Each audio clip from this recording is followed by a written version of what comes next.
ونصلي ونسلم على رسوله الكريم أما بعد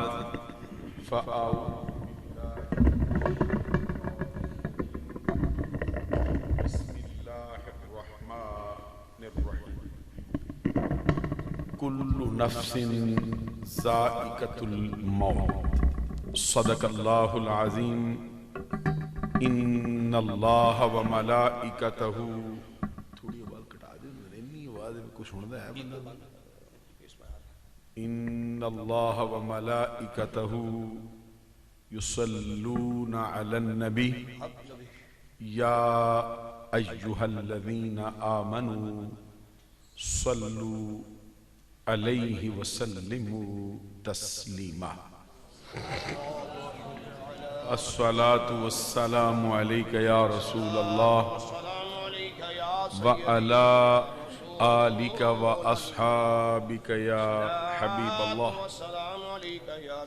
الله رب محمد صلى عليه وسلم نحن عباد محمد صلى عليه وسلم صلاة و سلاما علیک یا رسول اللہ۔ معزز و محترم مشائخ و علماء اسلام و معزز و محترم حاضرین و سامعین، آج کی ایصال ثواب کی یہ پروقار تقریب مرحوم و مغفور جناب محمد اکرم صاحب رحمۃ اللہ تعالی علیہ کے 10ویں شریف کے سلسلے میں انعقاد پذیر ہے۔ جس طرح کے احساسات و جذبات کے ساتھ آپ تشریف لائے ہیں، بالکل اسی طرح کے احساسات، جذبات اور نظریات کے ساتھ مجھے بھی حاضری کا شرف و اعزاز حاصل ہو رہا ہے۔ سب سے پہلے میں مرحوم و مغفور جناب محمد اکرم صاحب کے خاندان کے تمام افراد سے، خاص طور پہ ان کے بیٹوں سے، محترم المقام جناب حاجی محمد ارشد صاحب اور جناب محمد اسجد صاحب اور ان کے بقیہ جو بیٹے ہیں ان سے اور خاندان کے تمام افراد سے ان کے انتقال پرملال پر اظہار تعزیت کرتا ہوں اور دعا کرتا ہوں کہ اللہ تبارک و تعالی مرحوم و مغفور کے صغیرہ اور کبیرہ گناہوں کو اپنے کرم سے معاف فرمائے اور مرحوم و مغفور کے اس جہان فانی سے تشریف لے جانے سے خاندان کے تمام افراد کو جو صدمہ پہنچا ہے، اللہ تبارک و تعالی آزمائش کی اس گھڑی میں خاندان کے ہر فرد کو ثابت قدم فرمائے اور صبر جمیل کی توفیق سے مالا مال فرمائے۔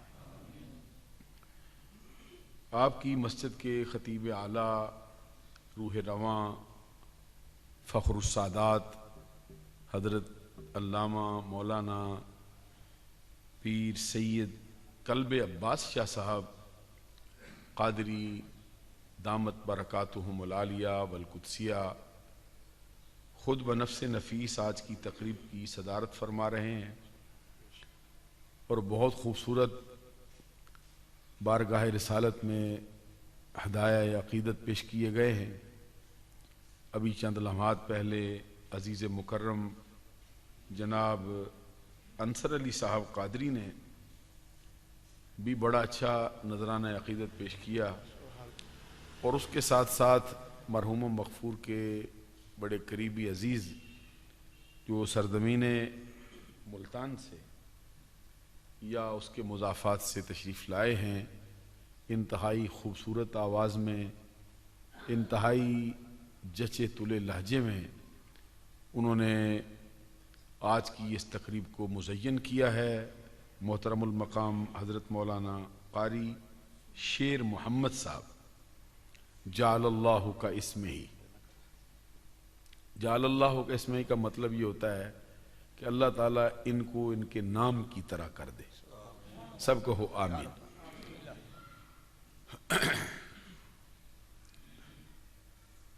ایسے موقع پر جس میں انتقال کسی کا ہو جاتا ہے اور انتہائی دکھ کی اور غم کی گھڑی ہوتی ہے،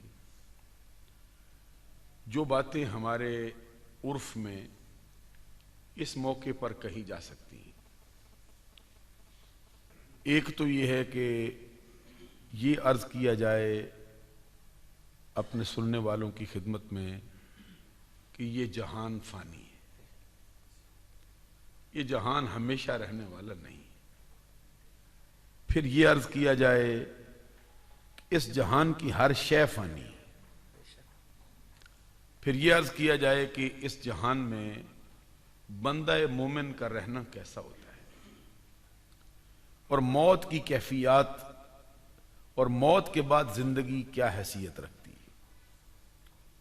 اس کے ساتھ ساتھ یہ گزارشات کہ مرنے والوں کے لیے زندہ لوگوں کے نیک اعمال سے کچھ فائدہ ہونا قرآن اور حدیث سے اور اہل سنت کے اجماع سے ثابت ہے یا نہیں ہے۔ میں بھی تھوڑے سے وقت میں چند گزارشات پیش کروں گا۔ سب سے پہلے تو ہمیں معلوم ہونا چاہیے، اور قریب قریب ہر شخص کو معلوم ہے، کہ اللہ کا فیصلہ ہو چکا ہے۔ کل نفس، ہر جان کے لیے موت کا ذائقہ ہے۔ کسی جان نے بھی موت سے بچنا نہیں، کوئی جان موت سے چھٹکارا پا ہی نہیں سکتی۔ کل من علیہا فان، ذات و صفات الہیہ کے سوا ہر شے کے لیے فنا ہونا ہے۔ وَيَبْقَى وَجْهُ رَبِّكَ ذُو الْجَلَالِ وَالْإِكْرَامِ، باقی رہنے والی ذات صرف تمہارے رب ذوالجلال کی۔ حضرت علی المرتضی شیر خدا رضی اللہ تعالی عنہ وکرم اللہ وجہ الکریم کا فرمان ہے، الموت باب کل نفس داخلوها، الموت قدح کل نفس شاربوها۔ موت ایک دروازہ ہے، اور عام دروازوں کی مثل نہیں کہ جس میں سے کوئی گزرے نہ گزرے فرق نہیں پڑتا۔ یہ ایسا دروازہ ہے جس میں سے ہر جان کو گزرنا ہے۔ موت ایک مشروب ہے، موت ایک جام ہے، موت ایک پیالہ ہے، اور ایسا جام، ایسا مشروب، ایسا پیالہ ہے جسے ہر شخص نے پینا ہے۔ سعدی شرادی رحمت اللہ علیہ عالم اسلام کی بڑی مقتدر شخصیت گزرے ہیں۔ وہ فلسفہ موت و حیات پر گفتگو کرتے ہوئے ایک مقام پہ فرماتے، مکن تقیہ بر عمر ناپا ادار، مباش منز بازی روزگار، نہ رہنے والی عمر پہ بھروسہ نہ کر، اور زمانے کے کھیل سے امن والا ہو کے نہ بیٹھ۔ جو تیرے سامنے دوسروں سے کھیل کھیلتا ہے، بہت جلد یہ وقت تجھ پہ بھی لا سکتا ہے کہ تجھے بھی سر کے بل لٹکا دے۔ نبی اکرم صلی اللہ علیہ وسلم کا فرمان ہے، السعید من وعظ بغیرہ، اس کا مطلب ہے نیک بخت، اچھے نصیبے والا شخص وہ ہے، اس شخص کا مقدر اچھا ہے جو دوسروں سے نصیحت حاصل کرتا ہے۔ کیا مطلب ہے؟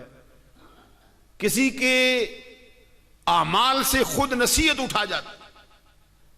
کسی اور کا جنازہ اٹھتا دیکھتا ہے، سوچتا ہے آج اس کا جنازہ ہے، میرا کندھا ہے، آج اس کی قبر ہے، میرے ہاتھ ہے، مٹی پڑ رہی ہے، بہت جلد یہ وقت مجھ پہ آ سکتا ہے کہ میرا جنازہ ہوگا، کسی اور کا کندھا ہوگا، مجھے قبر میں اتارا جا رہا ہوگا، کسی اور کے ہاتھ سے مٹی پڑ رہی ہوگی.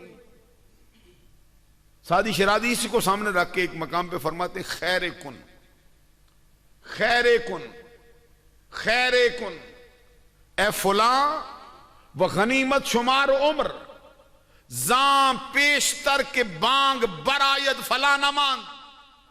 اے سننے والے شخص، نیکی کر، نیکی کے راستے پہ چل، نیکی کے وتیرے کو اپنا، نیکی کی روش اختیار کر، اور زندگی کی جو چند سانسیں باقی ہیں، زندگی کی جو چند گھڑیاں باقی ہیں، ان کو غنیمت سمجھ، اس سے پہلے کہ آوازہ بلند ہو کہ فلاں شخص نہ رہا. ابراہیم ذوق کا ایک شعر ہے، وہ کہتے ہیں لائی حیات آئے قضا لے چلی چلے، لائی حیات آئے قضا لے چلی چلے، اپنی خوشی سے آئے نہ اپنی خوشی چلے. جس طرح ہمارے آنے میں ہمارا اپنا کوئی عمل دخل نہیں ہے، اس طرح ہمارے جانے میں بھی ہمارا ذاتی کوئی عمل دخل نہیں. جب اس کی طرف سے آواز آئے گا چاروں ناچار توام و کرہم، ہر شے کو چھوڑ چھاڑ کر ہمیں رخت سفر بند نہیں ہوگا. کتنی لمبی عمر بھی پا جائیں پھر بھی جانا ہی ہوگا. 100 سال زندہ رہے، 150 برس زندہ رہے، پھر بھی رخت سفر بند ہے. بڑا لمبا عرصہ بھی رہے، پھر بھی اس کے مرنے پر جب جاتا ہے لوگ کہتے ہیں حیف در چشم زدن صحبت یار آخر شد، روئے گل سیر نہ دیدم ببہار آخر شد. بڑے افسوس کی بات ہے، میرے دوست کی، میرے یار کی صحبت مجلس آنکھ جھپکنے سے بھی پہلے ختم ہو گئی. بڑے افسوس کی بات ہے، میں نے پھولوں کو جی بھر کے دیکھا بھی نہیں تھا، بہار ختم ہو گئی. حضرت نوح علیہ السلام نے 950 برس تبلیغ کی. یہ عمر نہیں ہے، یہ 950 برس ان کی تبلیغ کا زمانہ ہے. اس کے بعد پھر جلال میں آئے، اپنی قوم کے لیے دعائے ہلاکت کی، جس کے نتیجے میں اللہ نے طوفان بھیجا ہے. 140 دن تک طوفان رہا. اس کے بعد پھر 350 برس پھر زندہ رہے. نبوت کے اعلان سے پہلے بھی ان کی زندگی ہے. اتنی لمبی عمر پانے والے اللہ کے نبی، اللہ کے رسول آدم ثانی. آدم ثانی ان کو اس لیے کہتے ہیں کہ ایک مرتبہ پھر ساری نسل ان کی اولاد ہے. آدم علیہ السلام کی اولاد ہیں، اور آگے ان کے پھر 4 بیٹے تھے. ایک بیٹا راندہ درگاہ ہوا ہے، نبی کا بیٹا ہے. راندہ درگاہ ہو سکتا ہے، جہنمی ہو گئے. غور طلب بات ہے، نبیوں کے بیٹے بھی جہنمی ہو جاتے ہیں. ہاں ہو جاتے ہیں، جب اپنے باپ کا راستہ چھوڑ دیں. باپ کا راستہ نبی کا بیٹا چھوڑے بیٹھا ہو جہنمی. اور اللہ فرماتا ہے نوح نہیں پھیلاتے میرا بیٹا ہے. اللہ فرماتے ہیں انہو لیس من اہلک، یہ تیرا نہیں. بیٹا تو ان کا ہے، نسب ان کا ہے، خون ان کا ہے. عرض کرتے مولا میرا بیٹا ہے. رب کہتے ہیں انہو لیس من اہلک، یہ تیرا نہیں. بولا کیوں میرا نہیں؟ انہو عمل غیر صالح، اس کے اعمال تیرے جیسے نہیں، یہ تیرے نقش قدم پر نہیں چلا، جہنمی ہو گیا. اب میں آپ سے کہنا چاہتا ہوں، باپ کتنا بڑا بھی ہو جائے، اگر ہم اس کے راستے پہ نہ چلے تو پھر معاملہ کچھ اور ہو سکتا ہے جس کی ہم کو توقع نہیں. حضرت میر عبد الواحد بلگرامی فرماتے ہیں کتنی شان ہو سکتی بندے کی. ابراہیم علیہ السلام کو جس شخص نے پالا ہے، جو ان کے خاندان کا بڑا فرد تھا، کوئی کہہ سکتا ہے ابراہیم نے اس کے لیے دعائیں نہ کی ہوں؟ بولیے نا. موسیٰ علیہ السلام نے 400 برس تک فرعون کو تبلیغ کی. موسیٰ علیہ السلام مسلسل اس کے سامنے اس کو ہدایت دینے کے لیے آمادہ رہے, بڑے بڑے معجزات دکھائے, بغل میں ہاتھ دے کر باہر نکالتے تھے 14ویں رات کے چاند کی طرح چمکتا, زمین پہ اپنا عصا پھینکتے تھے, ٹھنڈا بہت بڑا اژدہا بن جاتا تھا, سانپ بنتا, سانپوں والے کام بھی کرتا تھا. فرعون کو کوئی ہدایت نصیب ہوئی؟ کیا نبی اکرم صلی اللہ علیہ وسلم نے نہیں چاہا کہ ابو لہب ان کا چچا ہے, اسلام لے آئے؟ ابو جہل کے بارے میں تو سرکار کی دعا بھی آئی ہے. میں شاید نہ سمجھا سکوں آپ کو, اگر آپ کی توجہ مجھے نہ ملے تو. معلوم ہوا کہ یہ دعائیں بھی تب کام دیں گی جب تو خود قدم اٹھائے. 350 برس نوح علیہ السلام کا بیٹا اپنے باپ کی صحبت میں بیٹھا ہے, لیکن دل اپنے بابا کو نہیں دیا, جہنمی ہو گئے. نوح علیہ السلام کی بیوی, لوط علیہ السلام کی بیوی, قرآن پڑھ لو, بیوی سے بڑھ کر قرب کس کو ہو سکتا ہے جی؟ مجھے بتاؤ, بیوی مرد کا, خامد عورت کا تعلق کون قریبی ہو سکتا ہے اتنا؟ نبی کی بیوی ہو جہنمی ہو جائے. ادھر دیکھ رب کا کرم جس پہ برسے, فرعون کے گھر میں رہی ہے آسیہ, جنت کی شہزادی قرار دے دی گئی. کیوں قرار دی گئی ہے؟ کہ اس نے وہ راستہ اپنایا ہے جو اللہ کے نبیوں کا راستہ ہے, رب ذوالجلال کے فرمان کا راستہ. میں سوچتا تھا 350 برس بیٹھے باپ کی صحبت میں, جہنمی ہو جائے. کیوں جی؟ دل نہیں دیا. میرے دل میں خیال آتا تھا ادھر تو یہ جہنمی ہو جائے, نبی کا بیٹا دل نہ دے. مجھے قرآن پڑھنے سے یہ معلوم ہوا کہ اصحاب کاف کے دروازے پر کتا آئے. میں نہیں سمجھا سکتا ہوں اب. کتا ہے, انسان بھی نہیں ہے. جب اس نے اپنا دل ان کے حوالے کر دیا, رب نے اس کی بھی تحسین فرمائی ہے, اس کا بھی تذکرہ. اس لیے خود اپنے آپ کو پیش کر دو اللہ کے دروازے. یہ جو اللہ کے برگزیدہ بندوں کی سنگت ہے, یہ فائدہ دیتی ہر حال میں, لیکن اس سنگت سے فائدہ اٹھانے کے لیے دل ان کے حوالے کر دینا چاہیے. تو یہ نبی کا بیٹا جہنمی ہے. کیسے میں سمجھا سکتا ہوں؟ یہ نوح علیہ السلام کا بیٹا, اس سے پہلے آدم علیہ السلام کا بیٹا بھی ایک جہنمی ہوا. میری چونکہ مضمون اتنا نہیں میں سمجھا سکتا آپ سے. آدم علیہ السلام, نبیوں کے بیٹے بھی جہنم میں چلے جائیں گے جی. تو ابو جہل کا بیٹا جنتی کیسے ہو گیا جی؟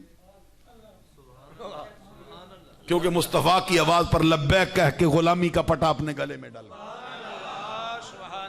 معلوم اللہ کی بارگاہ میں جو قبول ہوتا ہے وہ نبیوں کی غلامی قبول ہوتی ہے, رب کے فرمان پر سر تسلیم خم کرنا قبول ہے. نسب بھی تب کام آتے ہیں جب ان کا راستہ اختیار کیا جائے.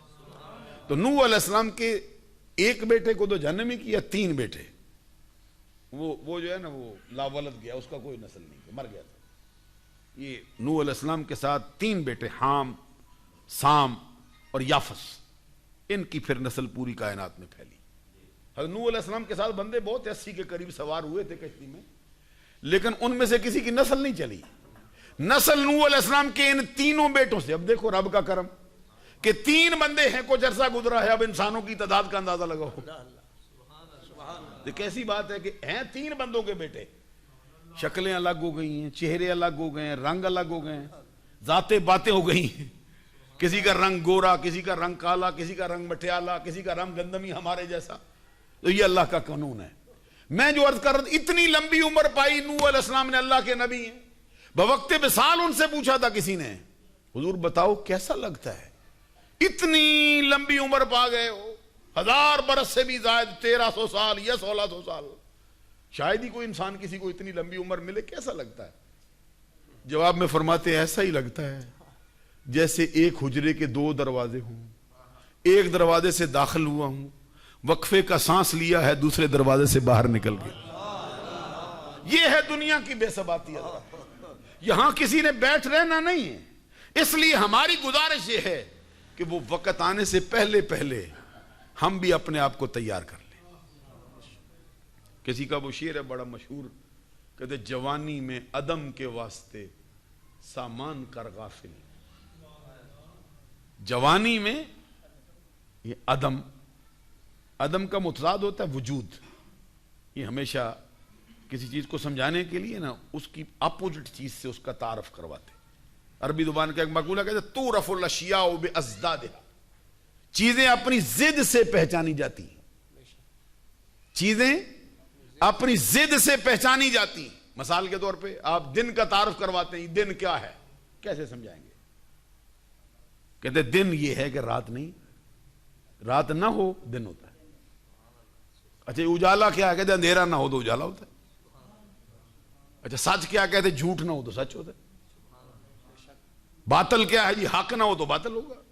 یعنی مخالف سے اس کی جو ہے وہ تعبیر اٹھاتے ہیں۔ تُعْرَفُ الْأَشْيَاءُ بِأَضْدَادِهَا، چیزوں کی پہچان ان کی ضد سے ہوتی۔ کہتے ہیں عدم، اس کی پہچان کیا؟ وجود۔ یہاں یہ زمانہ وجود ہے۔ جوانی میں عدم کے واسطے، وہ زمانہ جب تو نہیں ہوگا، یعنی یہ دنیا فانی ہے، ختم ہو جائے گی، آخرت میں جائے گا، اس کے لیے تجھے آج ہی سامان مہیا کرنا ہوگا۔ جوانی میں عدم کے واسطے سامان کر غافل، مسافر شب سے اٹھتے ہیں جو جانا دور ہوتا۔ کسی مسافر نے دور کا ارادہ کیا ہو، کسی دور جگہ پر اس کا ڈیسٹینیشن ہو، دوسری دور جگہ پر وہ ٹارگٹ رکھتا ہو، منزل ہو اس کی، رات بھر سوتا نہیں، سرے شام تھوڑی دیر نیند آئے یا نہ آئے۔ کبھی سفر کیا ہے؟ بولیے نا، کرتے ہو نا سفر؟ تو کبھی جانا ہو، کسی نے سعودی عرب جانا ہو، یا وہاں تو بہت چلو دور ہے، یہاں لاہور ہی آپ نے جانا ہو صبح، تو کتنی جلدی اٹھتے ہو؟ مسافر شب سے اٹھتے ہیں جو جانا دور ہوتا ہے۔ ہمیں بھی رات بھر سونا نہیں چاہیے، جلدی اٹھ جانا چاہیے۔ ہمارے سامنے ہزاروں نہیں تو سینکڑوں بندے تو ضرور گئے ہیں جن کے جنازے ہم نے خود اٹھائے۔ اچھا وہ گئے ہیں تو ہم کیسے بچ جائیں گے؟ اس لیے وقت آنے سے پہلے پہلے ہم بھی اپنے آپ کو تیار کریں۔ اور یہ دنیا کی بے ثباتی کا حال یہ ہے، سرکار نے فرمایا الدنیا سجن المومن وجنت الکافر، دنیا مومن کے لیے قید خانہ ہے۔ توجہ کیجئے۔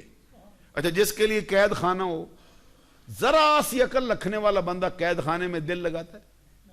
میں بتاؤ نا، نواز شریف صاحب کتنے بڑے انسان ہیں، 3 مرتبہ، میں مذمت نہیں کر رہا، معاذ اللہ کو غصہ نہ کرے، اتنا بڑا انسان ہے، وزیر اعظم 3 مرتبہ رہا ہے، اس کو بھی قید خانے میں ڈالا جائے پسند کرتا ہے؟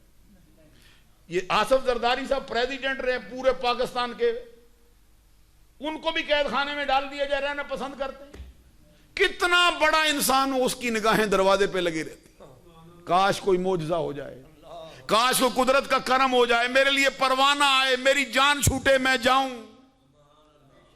سرکار نے فرمایا الدنیا سجن المومن، مومن کے لیے دنیا قید خانہ ہے، وجنت الکافر، کافر کے لیے جنت ہے۔ یہ تو کہہ سکتے ہیں جس کے لیے جنت ہے وہ تو رہے مرے ادھر، اس کا تو ارادہ ہو جائے میں ادھر ہی رہوں گا، جنت ہے۔ جس کے لیے ہو قید خانہ، ذرا سی عقل رکھنے والا بندہ بھی قید خانے میں دل لگاتا ہے۔ اسی لیے ہمارے لوگوں نے کہا ہے، کون کہتا ہے کہ مومن مر گئے؟ کون کہتا؟ یہ مومن کی بات ہے۔ کون کہتا ہے کہ مومن مر گئے؟ قید سے چھوٹے وہ تو اپنے گھر گئے۔ اپنے گھر تو تب جائے گا جب کوئی چیز بھی بھیجی ہو آگے، جب رب کی پہچان کی ہو، مصطفیٰ کی پہچان کی ہو، پھر اپنے گھر جاتا ہے، وگرنہ تو اس کی موت ہی ہوگی۔ بندہ مومن کے لیے موت، اگر کبھی ہم ایمان کو سمجھ جائیں نا تو صحیح نظریہ اہل سنت یہ ہے کہ مومن بندے کی موت بھی اس کی مرضی کے خلاف نہیں آتی۔ کبھی دل میں اتارو نا یہ بات، کہ اتنا عظیم ہو جا کہ منزل تجھے پکارے، اتنا عظیم ہو جائے نا، یہ اہل سنت کا نظریہ۔ بندہ مومن کی موت اس کی مرضی کے خلاف نہیں آتی۔ اچھا جب اس کی مرضی کے خلاف نہیں آتی تو کیا مطلب ہے جی؟ مرنے میں اس کی رضا شامل ہوتی ہے۔ اچھا جس سے پوچھیں وہ بول مرنا ہے نہیں مرنا، وہ کہے یہ دنیا اپنے پاس رکھو میں جاتا ہوں رب کے پاس۔ حضرت غازی ممتاز صاحب کو لے جانے لگے تھے یہ پھانسی کے پھندے پر لٹکانے کے لیے، تو کہتے وہ دوڑتے نعرے لگاتے تھے۔ اچھا غور کرو بھائی، جس کو موت نظر آتی ہے وہ نعرہ لگا سکتا ہے؟ معلوم ہو وہاں پہ موت نہیں نظر آتی ہے، رب کی ملاقات نظر آتی ہے، تب کہہ رہا ہے۔ پیچھے حضور صلی اللہ علیہ وسلم کا فرمان ہے الموت جسر یوصل الحبیب الی الحبیب. ارے موت کو فنا کا معاملہ نہ سمجھ، یہ پل ہے. اور پل کیا کرتا ہے؟ ادھر والے یار کو ادھر والے یار سے ملانے کے کام آتا ہے. یہ ملا دیتا ہے یار. اللہ سے ملاقات ہوتی ہے بندے کی. اور پھر آپ کو یہ بھی معلوم ہے الموت تحفۃ المومن، مومن کے لیے موت تحفہ ہے. کس کی طرف سے؟ اللہ کی طرف سے. اچھا جی، ڈاکٹر صاحب کسی کو تحفہ بیچتے ہیں، حضرت مولانا بیچتے ہیں، انصر صاحب بیچتے ہیں، کاشف صاحب بیچتے ہیں، شاہ صاحب بیچتے ہیں. تحفہ کیوں بیچتے ہو جی؟ مار جائے بندہ. کمال کر دیا آپ نے، بات ہی سیدھی کر دی. اس لیے بیچا ہے اس کا دل خوش ہو، مغموم ہے نا، اس کے دل پہ تسکین ہو. اس کی طبیعت میں پریشانی ہے، میرا تحفہ جائے گا، سمجھے گا میں اس کے حق میں خیر خواہ ہوں. اور اللہ تحفہ بھیجے بندے کو تو مارنے کے لیے بھیجتا ہے. میں تو تحفہ بھیجے تو راضی کرنا چاہتے ہیں. وہ رب جس کو ہر شے سے زیادہ پیار ہے اپنے بندے سے، وہ کیسے مارنے کے لیے تحفہ بھیجے گا بندے؟ معلوم ہے یہ گاڈ گفٹ ہے، کوئی اور شے ہے ہم سمجھنے سے قاصر. ہماری سمجھ سے بات ہی بالا تر ہے. یہ موت کیا ہے؟ یہاں موت پہ تھوڑی سی بات ضرور ہونی چاہیے، لیکن میں سمجھتا ہوں کہ وقت آپ کا میں زیادہ ضائع کر جاؤں گا. اب سوال صرف اتنا ہے. یہ اعلی حضرت کا بھی ایک بڑا مشہور شعر ہے. وہ کہتے ہیں جان تو جاتے ہی جائے گی، قیامت یہ ہے. جان تو جائے گی نا جب جائے گی. سارا لائن ہے تھوڑا سا مجھے پتا چلے بھئی آپ کو سمجھ آتی. جان تو جاتے ہی جائے گی، قیامت یہ ہے. اعلی حضرت کہتے ہیں جان تو جب گئی نا، پتہ نہیں کتنا زندہ رہوں گا، کتنی سال ہوگی عمر میری. جان تو جاتے ہی جائے گی، قیامت یہ ہے. یہاں مرنے پہ ٹھہرا ہے نظارہ تیرا. شیخ عبداللہ محدث دہلوی کہتے ہیں جب سے سنا ہے کہ قبر میں سرکار آتے ہیں، میرا دل چاہتا ہے آج ہی موت آ جائے، آج ہی قبر میں اتر جاؤں، مصطفیٰ کی زیارت تو ہو جائے مجھے.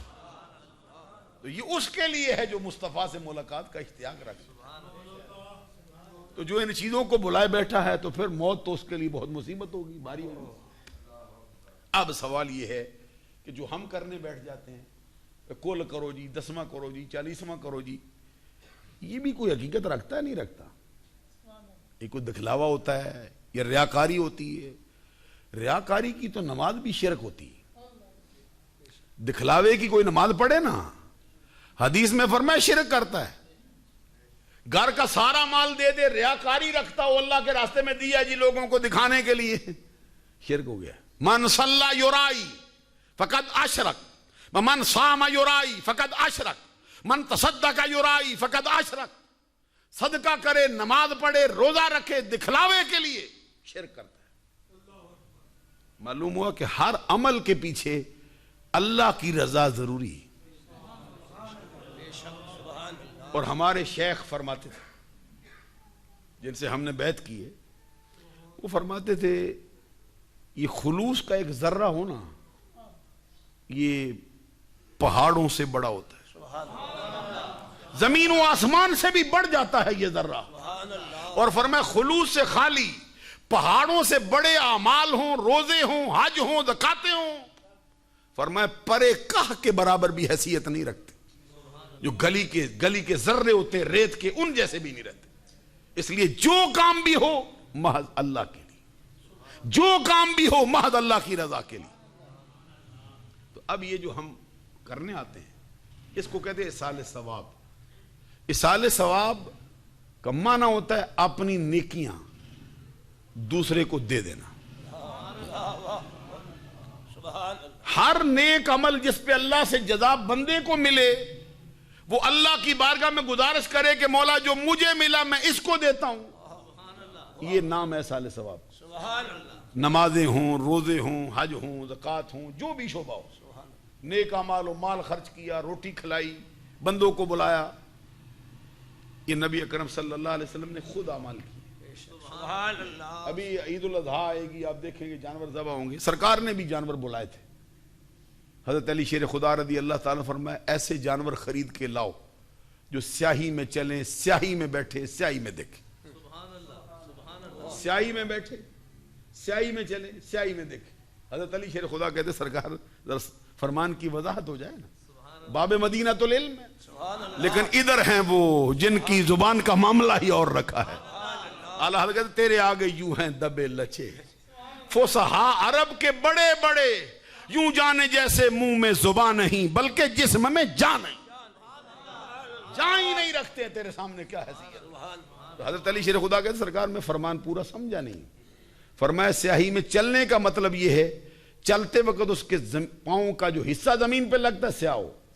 بیٹھنے کا مطلب یہ ہے کہ بیٹھتے وقت اس کا پیٹ، اس کے پہلو جو زمین پہ لگتے ہیں سیاہ ہو. سیاہی میں دیکھنے کا معنی اس کی آنکھوں کا ہلکا سیاہ ہو.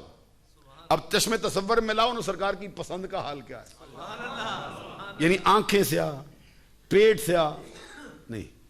سرکار سے محبت کا کچھ تقاضا بھی ہوتا ہے، تھوڑا جھوم بھی جاتے ہیں ساتھ ساتھ. پیٹ بھی سیاہ ہو، پاؤں بھی سیاہ ہو، آنکھوں کا ہلکا بھی سیاہ ہو، بقیہ سارا جانور سفید ہو. حضرت علی کہتے ہیں میں لے کے آیا نا، سرکار دو جہاں کی بارگاہ میں پیش کیے تو سرکار نے ایک موقع پہ سرکار نے 100 اونٹ ذبح کیے. سرکار کے ہاتھ سے 100 اونٹ ذبح، 63 سرکار نے خود کیے، 63 آپ کی، بقیہ 37 حضرت علی کے ذمہ لگائے. اچھا اب غور کرو کہ 63 اونٹ ذبح کرنا ایک دن میں ایک بندے کے لیے نہیں میں سمجھا سکا. ایک بڑی عید آتی ہے قربانی کبھی اونٹ کی ہوئی ہو تو پورا گاؤں لگ جاتا ہے ذبح کرنے. جب ذبح ہوتا ہے اس کی جو اس کا گوشت ہوتا ہے وہ پورا ڈھیر لگ جاتا ہے. تو سرکار نے اکیلے تنے تنہا 63 اونٹ اپنے ہاتھ سے ذبح کیے. اور حال یہ ہوتا تھا سرکار جس اونٹ کو ذبح کرتے تھے ابھی وہ ٹھنڈا نہیں ہوتا تھا، پچھلا اونٹ آتا اس کو دھکا دیتا، دھکا دے کے اس اونٹ کو پیچھے گرا کے سرکار سے زبان حال سے کہتا اپنے ہاتھ سے ایک چھری ادھر بھی لگاؤ نا میں بھی آپ کے ہاتھ سے ذبح ہونا چاہتا. یہ مصطفیٰ ہے سرکار کا حال. اور اس موقع پر عید کے موقع پر حضرت کہتے سرکار نے جانور لٹا دیا، ذبح کرنے کے قریب تھے، میرے دل میں خیال آیا سرکار 2 کرتے ہو، قربانی تو ایک ہی واجب ہوتی، ایک کس کے لیے دوسرا کس کے لیے؟ کہتے میں نے عرض کیا سرکار نے فرمایا جلدی نہ کر، جب میں ذبح کر کے دعا مانگوں گا تمہیں پتہ چل جائے گا. پھر سرکار نے ذبح کیا نا، دونوں کو دعا مانگی، اللہم تقبل من محمد ومن آل محمد ومن امت محمد. اے مولا ایک کو میری طرف سے قبول فرما، ایک کو میری آل اور میری ساری امت کی طرف سے قبول فرما. جانور سرکار نے ذبح کیے، پوری امت کو اصال ثواب. یہ ایک اور بڑی آسان سی بات ہے، ویسے تو بہت اونچا کلام ہونا چاہیے. قیامت کے دن کو بندہ نیکی کرے اجازت ملے گی؟ ایک بندہ کہتا ہے جی میری عمر تو 70 سال ہوئی ہے تو قیامت کا دن تو 50,000 سال کا ہے، تو کوئی مہربانی کرو نا مجھ پہ، میری نمازیں رہ گئی تھی میں پڑھ لوں، اجازت ہوگی؟ اچھا بندہ کہتا ہے جی گرمی بہت ہوتی تھی ہمارے ملک میں روزے نہیں رکھ سکا، 50 سال تو کم از کم مجھ پہ فرض تھے، کوئی 30-40 سال نہیں رکھ سکا، تو اتنا بڑا لمبا جو دن ہے تو مہربانی کرو روزہ ہی رکھنا ہے نا تو میں رکھ لیتا ہوں. کسی شے کی اجازت کوئی بندہ کہے یہ کروں قبول ہو جائے نہیں، کیونکہ وہ دار العمل ہے نہیں، دار الجزا ہے. لیکن میں حدیث آپ کے سامنے مفہوم اس کا رکھتا ہوں، جو قیامت کے دن نیکی کا اصال ثواب کرے رب ذوالجلال اتنا راضی ہو جاتا ہے اس کو بھی بخش دیتا ہے، جس کو کیا ہے اس کو بھی بخش دیتا ہے. یہ حدیث میں تمام کتابوں میں سے مراد یہ ہے کہ اہل سنت کی کتابیں ہوں، دیوبندیوں کی، وہابیوں کی، جس کی کتاب دیکھو گے نا اس میں یہ کتاب آپ کو کسی نہ کسی مقام پہ حدیث نظر آ جائے گی. کہتے ہیں کہ قیامت کے دن اللہ کی بارگاہ میں ایک بندہ پیش کیا جائے گا جس کے نامہ اعمال میں ایک نیکی کم ہوگی. اچھا ایک نیکی کم ہے تو کیا کریں؟ عدل تو یہ ہے کہ جہنم میں پھینک دو. فرمایا نہیں، عدل نہیں کرتے، فضل کرتے، اور کہہ دیں جا کسی سے ایک نیکی مانگ کے لیا، ایک نیکی لے آ بخش دیں گے. اب وہ گیا ماں کے پاس، باپ کے پاس، بھائی کے پاس، بی بی کے پاس، بہن کے پاس، بیٹے کے پاس، ان سے بڑا قریبی رشتہ ہو سکتا ہے؟ منہ سے لقمے نکال کر بیٹے کے منہ میں ڈالتی ہے. بیٹے کو بخار ہو جائے باپ کا بستر انگاروں میں بدل جاتا، ساری رات سو نہیں سکتا. بی بی کو خامند کے ہاں درمیان میں مسئلہ ہو، پریشان رہتی. قیامت کے دن قرآن کہتا ہے یوم یفر المرء من اخیہ و امہ و ابیہ و صاحبتہ و بنی، ہر رشتہ دار بھاگ جائے گا تو اس سے چھوڑ، باپ بھی، بیٹا بھی، ماں بھی، بہن بھی، بیوی بھی، سب رشتہ دار چھوڑ جائیں گے۔ وہ بھی گیا سب کے پاس، ایک نیکی کا سال ثواب کرو نا، قیامت کے دن کون پہچانے گا؟ جس کے پاس جاتا وہ کہتا مجھے اپنی فکر پڑی، تیرا کیا کروں؟ آخر ایک ایسے بندے کے پاس جاتا ہے جس کے پاس نیکی ہی صرف ایک ہے، مسکرا کے سبحان اللہ کو، اسے کہتے ایک نیکی دے، وہ سوچتا ہے میرے ساتھ کیا ہوگا جی، اتنی بڑی نیکیوں والے پریشان ہیں، ایک ہی تو نیکی ہے، اللہ کے نام پہ چل لے جا، تو جا۔ ویسے ہمارے بعض اساتذہ جب اس حدیث کو پڑھاتے تھے تبصرہ بڑا کرتے تھے، میں تو نہیں کر سکتا کیونکہ میری وہ حیثیت ہی نہیں ہے، وہ کہتے تھے یہ پوچھیں گے یہ کون بیوقوف ہے جس نے اپنی ایک نیکی اس کو دے دی، اس کا دماغ کام نہیں کرتا، یہاں تو پریشانی ہے۔ اللہ تبارک و تعالیٰ نے فرمایا نیکی مانگ کے لیا، ایک بندے کے پاس ایک ہی نیکی، چل بھائی تو لے جا، اللہ کی بارگاہ میں حاضر ہوتا ہے، مولا لے آیا ہوں، رب کہتا ہے بتا نا کس نے دی ہے، ماں نے، باپ نے، بھائی نے، بیٹے نے، اللہ تو سب کو جانتا ہے، پوچھا کیوں؟ اس لیے کہ پتا چلے جن کے لیے پاپ کماتا ہے، جن کے لیے رشوت کے بازار گرم کرتا ہے، جن کے لیے سود کے دھندے اختیار کرتا ہے، جن کے لیے جائز ناجائز ہر شے کر جاتا ہے، بتا کدھر ہیں وہ آج؟ وہ کہتا ہے مولا ہر کوئی منہ پھیر گیا تھا، رب کہتا ہے بتا پھر دی کس نے؟ کہتا ہے تیرا ایک بندہ ہے جس کے بعد تھی ہی ایک، فرمایا پھر لے آ، اس کو بھی بلا لا۔ اچھا بلایا گیا، پوچھا بھئی تو نے کیوں دی؟ اس نے کہا مولا دنیا میں تو کچھ دے نہیں سکا، آج تیرے نام کا اس نے سوال ڈالا، میرا دل پسیج گیا، میں نے کہا میرے ساتھ جو ہوگا دیکھا جائے گا، یہ نیکی اس کو دیتے۔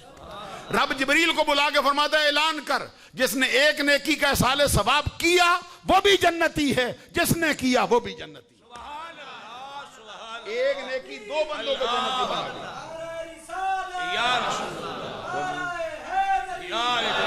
حضرات یہ عقائد کو سیدھا کرنے کے لیے ہر صورت میں محافل چاہیے، کیونکہ عقیدے پر عمل کی بنیاد ہے، عقیدہ جڑ ہے، عمل اس کی فرع ہے۔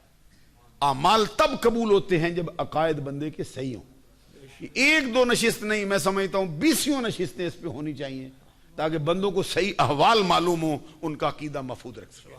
تو میرے خیال میں یہ حاجی صاحب جناب محمد اکرم صاحب کے احصال ثواب کی محفل میں سب سے بڑا فائدہ یہ ہوا ہے کہ عقیدہ ہمارا مضبوط ہو گیا ہے، جس کو پہلے یاد تھا اس میں اور پختگی آ گئی، جس میں کہیں ڈاما ڈول تھا اللہ کا کرم شامل ہوا اس کا بھی پختہ ہو گیا۔ اب تمام حضرات ایک مرتبہ سورۃ فاتحہ پڑھ دیں، 3 دفعہ سورہ اخلاص پڑھ دیں، ذرا وقت تھوڑا بچ جائے گا ہمارا۔ الحمدللہ رب العالمین الرحمن الرحیم مالک یوم الدین ایاک نعبد و ایاک نستعین اہدنا الصراط المستقیم صراط الذین انعمت علیہم غیر المغضوب علیہم ولا الضالین قل هو اللہ احد اللہ الصمد لم یلد ولم یولد۔ جو کلام پڑھا ہے ملک فرما دیں جی، ختم ہو گیا، بس ہو گیا، تھوڑا وقت ذرا اگر پڑھنا چاہیں تو پھر میں اجازت لیتا ہوں۔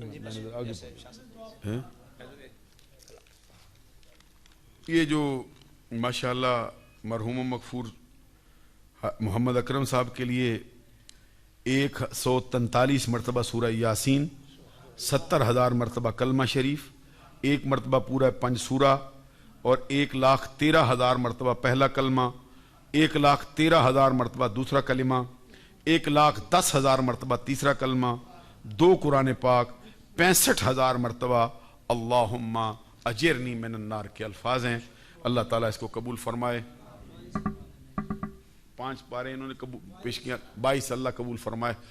الہی اس کا جو ثواب تیری رحمت کاملہ سے ہمیں حاصل ہو، سب سے پہلے تیرے پیارے نبی صلی اللہ علیہ وسلم کی بارگاہ بکس پناہ میں بطور ہدیہ پیش کرتے ہیں، قبول فرما۔ آپ کے صدقے سے حضرت آدم علیہ السلام سے لے کے آج تک جتنے مسلمان دنیا سے جا چکے ہیں، جو موجود ہیں، جو قیامت تک آنے والے ہیں، سب کے لیے پیش کرتے ہیں، قبول فرما۔ بالخصوص اس کا ثواب حضور نبی اکرم صلی اللہ علیہ وسلم کے جاہ و مرتبت کے طفیل جو انہیں تیری بارگاہ عالیہ مقدسہ میں حاصل ہے، مرحوم و مغفور جناب محمد اکرم صاحب کے لیے پیش کرتے ہیں، قبول فرما۔ الہی ان کی زندگی کی تمام چھوٹی بڑی خطائیں معاف فرما، ان کی قبر پہ اپنی کروڑ ہار رحمتیں نازل فرما، ان کو ہمیشہ کے لیے جنت میں اعلیٰ مقام عطا فرما، الہی ان کو ہمیشہ کے لیے دوزخ سے آزادی کے پروانے عطا فرما، ان کے حق میں جتنی دعائیں کی گئی ہیں سب کو شرف قبولیت عطا فرما، قیامت کے دن نبی اکرم صلی اللہ علیہ وسلم کی پہچان اور شفاعت کبریٰ ان کو عطا فرما، قیامت کے اس سخت دن میں جب زبانیں پیاس سے باہر آ جائیں، کوئی چیز پیاس بجھانے والی نہ ہو، اس وقت مرحوم و مغفور کو نبی اکرم صلی اللہ علیہ وسلم کے پیارے ہاتھوں سے کوثر کا جام نصیب فرما۔ الہی اس گاؤں کے قبرستان میں جتنے مسلمان مدفون ہیں سب کی بخشش فرما دے، الہی جتنے ہم آئے ہیں یہاں پہ، ہم سب کے خاندان میں عزیز و اقارب میں عورتیں بچے بوڑھے جوان جتنے دنیا سے جا چکے ہیں سب کی بخشش فرما، الہی ہماری بخشش فرما، ہمارے والدین کی بخشش فرما اور امت محمدیہ کی بخشش فرما، ہم سب کا خاتمہ بالخیر فرما، اور جناب محمد اکرم صاحب کی اولاد کو ان کی امنگوں کا ترجمان فرما دے، الہی ان کو ان کا صحیح جانشین فرما دے، ان کی نیک نامی کا سبب فرما دے، جتنے ہمارے بزرگ ہیں الہی سب کو صحت تندرستی سلامتی عطا فرما، سب کی نیک دلی تمنائیں پوری فرما، خاتمہ بالخیر فرما، وصلی اللہ علی حبیبہ محمد وآلہ وصحبہ۔